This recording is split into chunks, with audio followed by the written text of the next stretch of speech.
You're watching Bread and Roses, a weekly political social magazine that's broadcast in English and Persian via New Channel TV. Hello everyone, I'm Mariam Namazi.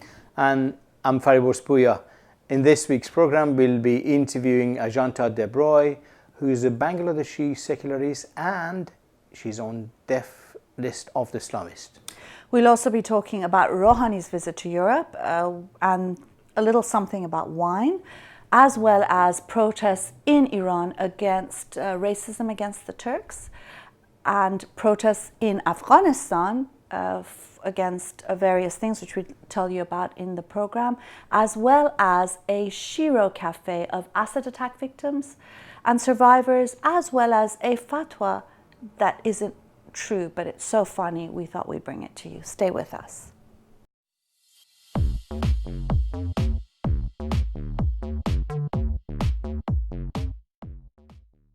Rouhani, the Iranian president, is on a tour to Europe, and he's visiting Italy and France. And of course, there's a scandal already, and it's the fact that the French government had to cancel their dinner for him because he didn't want any wine served, nor any non-halal food served. So yeah. He didn't want any wine there. We'll have the wine, and I think that's good on French government to cancel the dinner for him. He shouldn't actually be welcomed. Why are they giving him a dinner? What? He should be in jail. He shouldn't actually he shouldn't be welcomed in Europe. Of course. Under his government, 2,000 people have been executed, and he was responsible for a lot of murder before he became prime minister, president in Iran. And that's the thing. The French and the European companies are tripping over each other to have these. I mean, you could see, the economic interest is overtaking the human rights and the outrageous and fascist government that exists in Iran. Yeah. And I think that's just wrong. Well, I mean, it's definitely a visit about money and economics and how they are going to trade with Iran, how they're going to make money off of Iran. Again, this is really blood money. This is a regime that has killed so many people. How dare they offer him a dinner, first of all, and how dare they give him the red carpet treatment when there are so many people in Iran languishing in prison and, living under a theocracy in the 21st century. Now, again, if we're talking about some of the things that the regime has done, one of it is, of course, its immense racism against various ethnicities in Iran, Arabs, Turks. You hear about this all the time. And the most recent scandal is, of course, two of the Iranian regime's programs have talked about Turks in a really derogatory manner. And this is a state-driven. In Iran, the government and media is completely controlled by the Islamic government, so there's no sort of spontaneous thing. This is very well-designed attack on the Azeri-speaking people in Iran, and there's been protests everywhere, and people are objected to that. And I think we need to recognize the Islamic and this regime always generates racism against various ethnic groups and nationalities in Iran. Yeah, one of the poles of an Islamic regime is, of course, misogyny against women. Another very important pole of this government and this movement is racism. Yeah, definitely. And talking about protests, there was some wonderful protests in Kabul against the stoning of Rakhshana. Wonderful banners and logos. One of them said, it said we should cut off the filthy hands of the merchants of religion, so that we will not have to every day be witness to the many Farkhondes and many Rakhshanas in Afghanistan. Absolutely. And this is, again, you could see the role of state, Afghan state here. When you listen to the debate within the parliament, so-called parliament in Afghanistan, you could see actually they are in agreement with the stoning. They're just saying, look, you need to manage this. That's what it is. But the reality is that people of Afghanistan are sick and tired of Sharia law, Islamic government, and really they don't want this. And this is just perpetrated by the state and the Islamists who've taken over all institutions in Afghanistan. No, but the biggest irony is the fact that, you know, after Roxana's stoning, the government has sent, and they've called it, the president has called it a heinous act, and he sent a commission to investigate. Now, one of the people in this delegation, this presidential delegation, who's heading the delegation, he's within the National Ulama Council, and he believes that there is nothing wrong with stoning. He is supportive of stoning. He thinks stoning should take place, but he just wants to make sure that it was done properly. Yeah. Now, this is added outrage. You know, the Taliban stones, the government of Afghanistan continues defending stoning and sends delegates that actually condone stoning. It's outrageous. And that's the thing. States in Middle East where the Islamists have power, they're actually part and parcel of the problem. What do you do in these situations? Yeah. Well, I think we have to put so much pressure on the Afghan government because it's not just the Taliban that is condoning and doing these acts.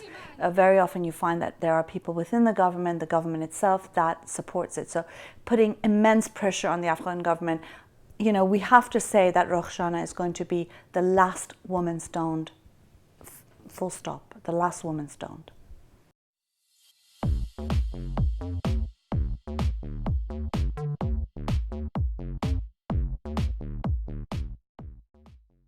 The insane fatwa of the week is from Sheikh Abdulaziz bin Abdullah, a mufti in Saudi Arabia. It's been all over the news that he has issued a fatwa which has come out to be not true. And so we're telling you this in case you're, you know, waiting to eat your wives, because, you know, one of the fatwas that he is supposedly have given is that if a man is starving, he should be able to eat his wife because, you know, he owns his wife. Or there are certain circumstances that is justifiable. And yes, tell us the circumstances. Yeah, that is, you're desperate, you have no food, you can't do that. You eat your wife. But, according to him. Yeah. Well, we just want to warn viewers who are waiting with their knives and forks, you know, to dig into their wives. It's not true. It's not true. So you're going to need to stop now. I think the issue is that you can't actually. We went through the whole sort of social media. A lot of people have started talking about it because you actually can't. You don't put this beyond the Islamists. It's possible that they do that. Yeah. When we investigated, he said that he hasn't said it, and. I don't believe him. Yeah, so we don't have really a proper fatwa for this week. So hold off on eating your wives until next week. I'm sure there will be another one come up next week, and then dig in.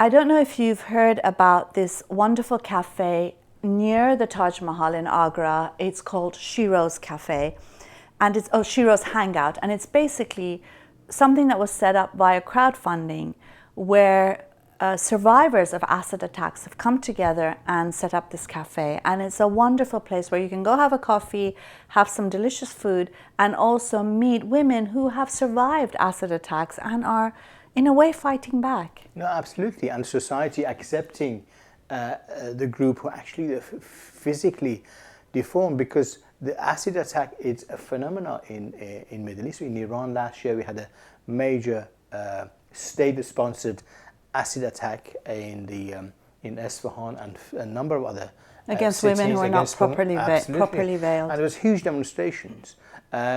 But sometimes there's an issue of people sort of, once they are physically deformed, they hide away. They're not seen in public, and public doesn't accept them. But they've come out in the society, and they've formed a cafe, and it's brilliant, and they're so successful that they're supported everywhere. And if you incidentally go and visit Taj Mahal, make sure you go and visit the Shiro's Hangout. Yeah, it says it's women who have dealt with the pain of a charred face and a scarred soul. Really inspirational stuff.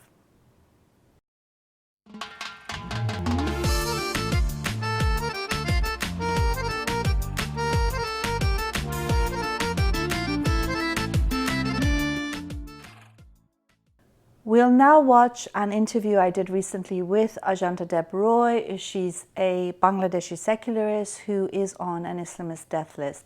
She'll be talking about the situation of free thinkers in Bangladesh, as well as what she and others are doing to resist the situation. Stay with us. Welcome, Ážanta. I wanted to ask you about the situation in Bangladesh, particularly for free thinkers. Thank you so much for inviting me here today. And the situation in Bangladesh is well publicized internationally. So you know already what's been happening in Bangladesh for the last 7 months. There's already 5 killings in 7 months, and 3 more are critically injured.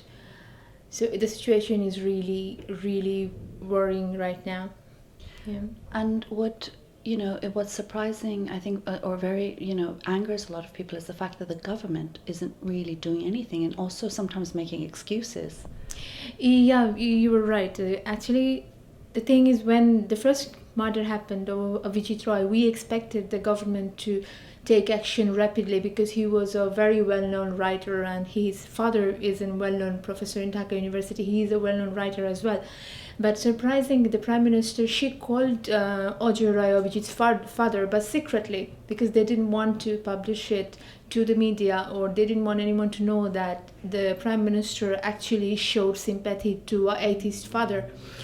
And the government is playing the religion card to keep those, it's like they're repeatedly making concessions with those fundamentalist extremists, because they know that there are like a huge number of people they are taking the side of those extremists because of the religion card that they are playing.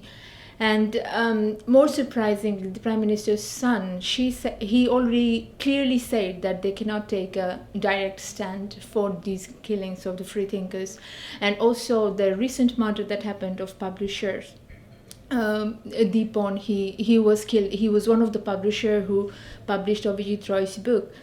And the Home Minister, he said this is an isolated incident, and this kind of situation and this kind of murders is happening in all over the world. That means he's not, either he's not giving importance to this sort of killings, otherwise he's just denying it, just to, just to show that, just to deny the responsibility that he has failed. He doesn't want to accept the failings in that matter. So this situation is really worrying, because the government has completely failed to address the situation, because no one from the government, Prime Minister, Home Minister, or no one from the government has given any speech yet that can comfort us that they are taking this matter seriously. And also the police, they're not showing any actions. Even a police officer got killed the same way. They didn't even shoot the killers. One officer got killed, 3-4 they ran away, and they had the gun with them, but they didn't shoot anybody. So this kind of situation, and only after the killings, they ordered that, okay, you can shoot the killers if somebody attack you. I don't know why they didn't do it before. So it seems like, upsetting. Especially also, in fact, the more concessions you give to Islamists, the more they take. So the more violence there will be, the more killing there will be. It's like a vicious circle, isn't it? Exactly, because the more you show that you are actually making concessions to the killers or to the religious fundamentalists, and you're showing that, okay, after every killing, what they're saying, okay, we condemn the killing, but you should not write these things. They're like creating boundaries for the writers. They're trying to indirectly justify the killings, that you are getting killed because you're writing. So these kind of things are indirectly actually how can I say that? Actually motivating or encouraging the killers to do it, that they can get away with the killings. I want to mention that Rajiv Haider Shobhan, the first blogger who got killed after Shabak started, his murder case just started moving this year. After 2 years, and also Washikur Babu's killers got arrested by the people nearby, but there's no trial started yet. So it's like they are making concessions. They're not doing, the cases are not taking seriously. It has to be done by, quick trials. That demand was that you have to bring them under justice and under quick investigation and quick trial, but they're not doing any sort of things, and they're it's like a most relaxed approach in addressing the bloggers' killings and also in taking actions. I mean, and it's also not just a issue for people in Bangladesh. There's a lot of Bangladeshis here in Britain as well who are concerned and feel threatened. Tell us, and I think you're one of those people as well. Tell us a bit about what's happened around that. Actually, how can I say this? There are like so many things is happening since 2013. It's nothing new.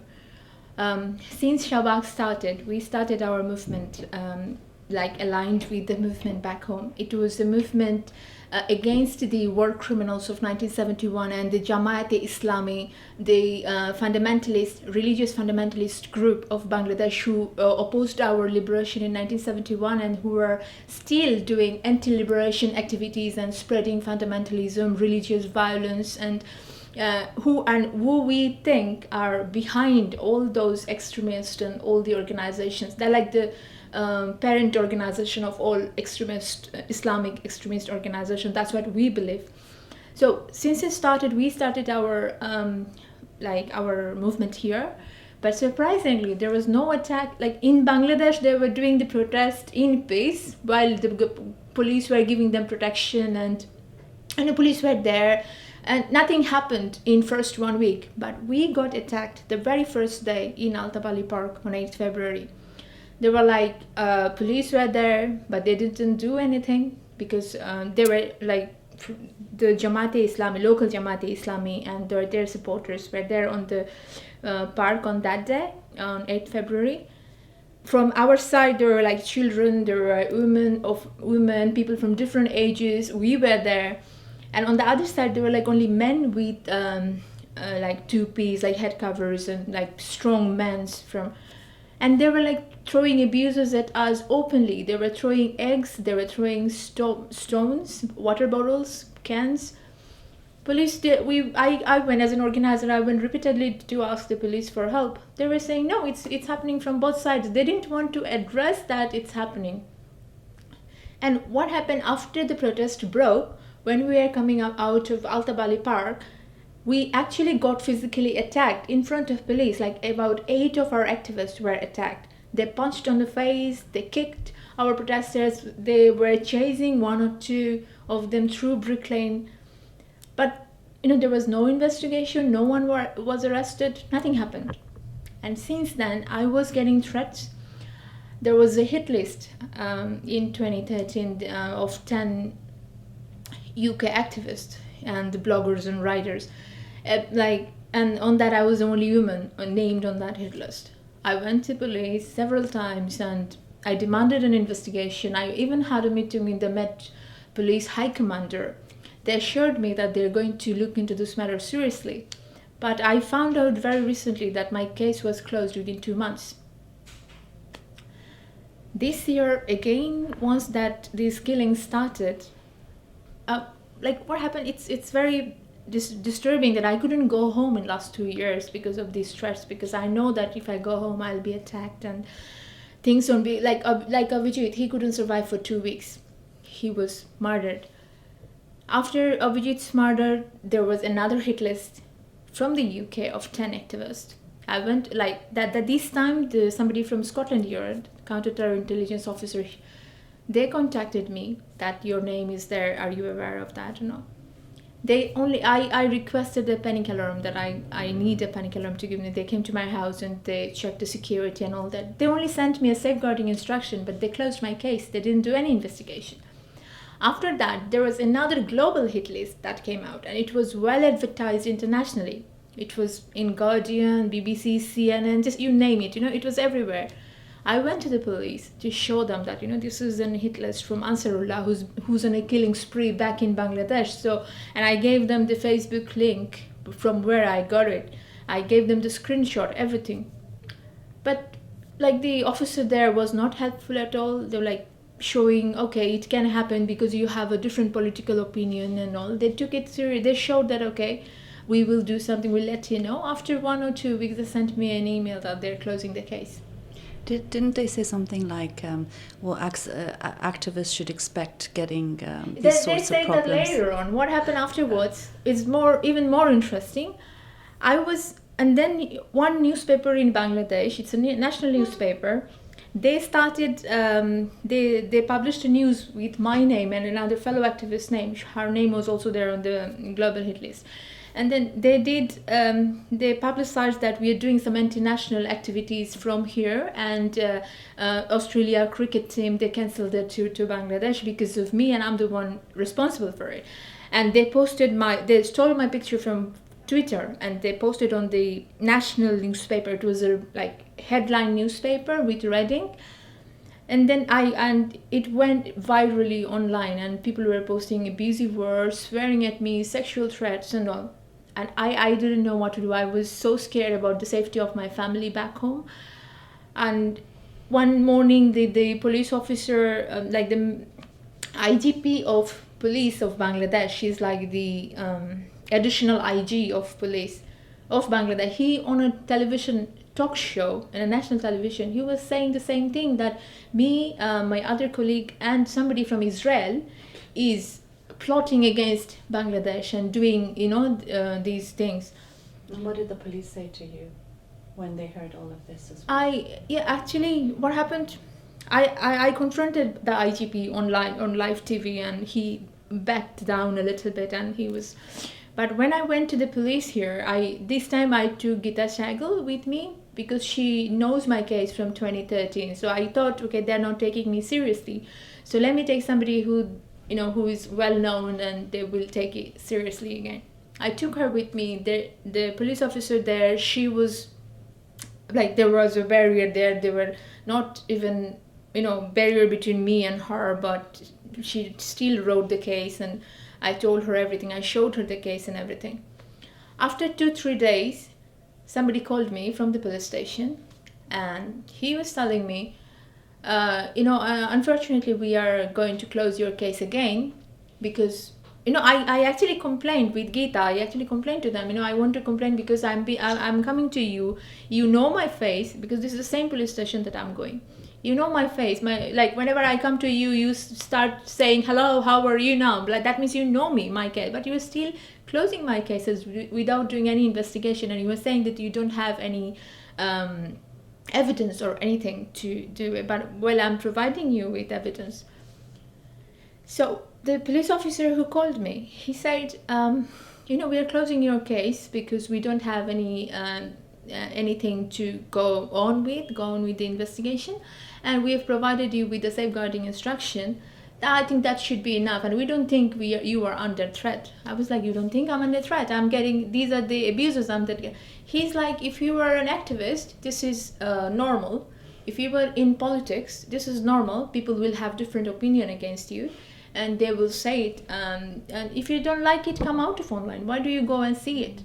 Well, it's outrageous, sort of blaming you again for the threats. What can people do both against the Bangladeshi government, which has to be held responsible, as well as to get the police to do something here? What are your suggestions? What can people do? Actually, from last few months, what we are expecting, whoever we are in outside Bangladesh, like me, Bonna, Abhijit's wife, and other activists and everyone, what I can say, everyone, we are trying to get international community involved and trying to create a pressure on our government so that they take immediate action against those killers, and at least address the situation, that this is a situation that we have to deal with. What our government is doing, they are not even addressing that there is a problem. To deal with a problem, you have to address it. They're not addressing the problem. They're trying to mark it as isolated incidents, and they're not. We don't see enough arrests. We don't see whoever got arrested. The trial hasn't started yet. So we want the community to come forward, whoever are working with the bloggers issues and the free thinking issues, because this is a very serious matter. It's not only Bangladesh issue now, it's like an international issue, and all over the world it will affect you. Maybe today it's Bangladesh, tomorrow it can be UK, because I received a threat very recently from somebody in Facebook, and that person had a profile like somebody, a supporter of ISIS, and had like around 1,500 friends who had like something ISIS flags profiles and everything. I sent it to the police, but I haven't received any reply from them yet. So it is a serious issue, I think. Yeah, I mean, it is, as you say, this is all our fights, and we have to show solidarity and make sure action is taken. Thank you very much. Thank you very much. I hope you enjoyed the interview with Ážanta de Broye. I think she raises so many important questions, and I think it's really good to get a personal, testimony and statement about what is happening to so many people in that country. There is really a war on free thinkers in that country, but there is also an immense fight back, and Ážanta really represents that sort of fight back. Absolutely, and one of the key points that she raises is a state and Bangladeshi government complicity with Islamists. I think that's the one of the important issues. You always have the state part and parcel of this. Bangladeshi government has a formal responsibility to stop these, to arrest these. They're not doing anything about it, and that's why not only the world needs to be outraged and put pressure on the Bangladeshi government, but people, you think, what else can you do? People need to start organising self-defences in Bangladesh against this. I mean, is this one of the solutions that people have to, eventually, if the Bangladeshi government doesn't sort of do anything about it, that seems to be the only solution that people have. But also, I mean, there's an issue of how, European governments are addressing this issue, for example, of Bangladeshis who are on death lists, who live in Europe. For example, we've got UK-based Bangladeshis who are on death lists, and of course the police is really not taking any action. I mean, Ážanta was told, well, activists can, expect to get such things because that's why they're activists, and if you don't like it, then stop being active. Again, always blaming the victim rather than actually putting your finger and pointing at the aggressors. Absolutely, and this is exactly what the Bangladeshi government is saying to Exactly. people. So if you don't like it, do not write, do not oppose the Islamists. That's not acceptable. The fight back is happening, and this program is supporting the Bangladeshi atheists and secularists and condemning the activities of the Islamists in Bangladesh. Yeah. Anyway, we've reached the end of our program. We hope you enjoyed this week's programs, the issues that we discussed. We look forward to always hearing from you. Do keep in touch. Do keep supporting us via Patreon and other ways. We really get so happy when we get feedback, whether it's on our YouTube channel and of course from viewers in Iran. Anyway, I hope you have a lovely week, and until next week. From me and Mariam Namazi. Bye. Goodbye.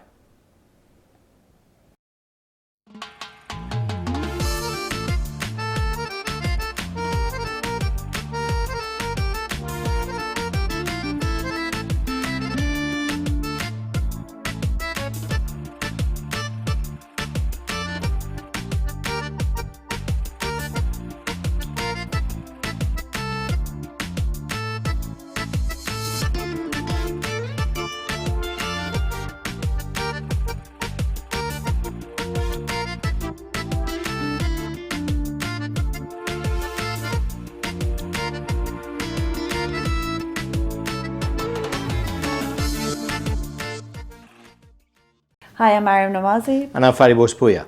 We're hosting a program called Bread and Roses. It's a weekly program that's broadcast in Persian and English in the Middle East and North Africa, primarily Iran as well.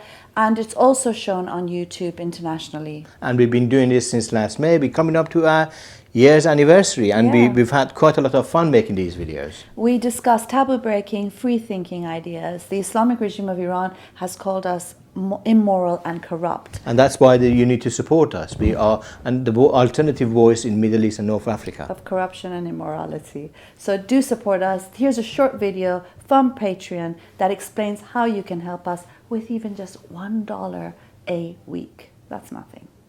Support us. Patreon lets fans become patrons of their favorite artists and content creators. It's different than Kickstarter because it's not about one big project that requires lots of funding.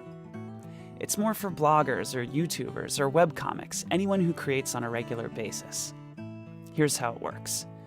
When you become a patron, you're agreeing to give an artist a tip of an amount you set every time they release a piece of content, whether it's a new song, a video, or a recipe. You can set a monthly maximum to make sure that you're always within your budget. Choose an amount, enter your payment information, and you're done. Becoming a patron allows you to view and post in the artist's stream, and in exchange for your support, artists offer additional patron packages, which might include monthly Google Hangouts, music production tutorials, pre-sale concert tickets, or anything they can offer as a way to say thanks. Patreon, empowering a new generation of content creators.